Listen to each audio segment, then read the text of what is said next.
Continuando coa súa aposta por mancomunar servizos tamén no eido da formación, os concellos de Boiro, Rianxo e A Pobra veñen de poñer en marcha un obradoiro de emprego para a mocidade. Comezou esta mañá no Centro de Formación de Espiñeira. Ademais da presenza dos 3 alcaldes, o acto de inauguración contou coa delegada territorial da Xunta na Coruña, quen destacou o importante esforzo inversor neste tipo de programas. Que neste obradoiro son 411.000 euros,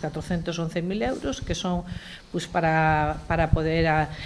pagar o persoal que vai a impartir estes cursos, para que os mozos durante 12 meses tamén podan cobrarse eles un soldo e, sobre todo, para que eles equipos de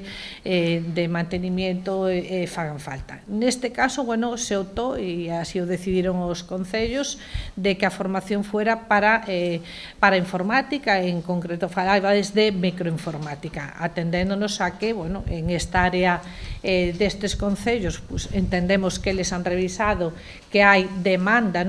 para que despois en si os podades colocar. En total, 15 alumnos beneficiaránse deste programa cunha duración de 12 meses, nos que recibirán formación remunerada no eido da microinformática, unha especialidade con alta demanda na comarca. Dar demanda en postos de traballo ás empresas que así o están demandando, como ben dicía a delegada, aproveitade este tipo de formación, porque é unha inversión tanto para a administración, pero tamén para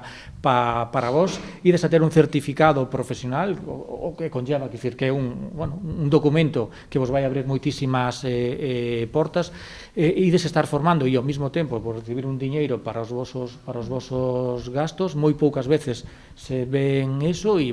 pola miña parte, por darlle as gracias á Xunta de Galicia e tamén o Concello de Rianxo e de Pobra, que tamén forman parte deste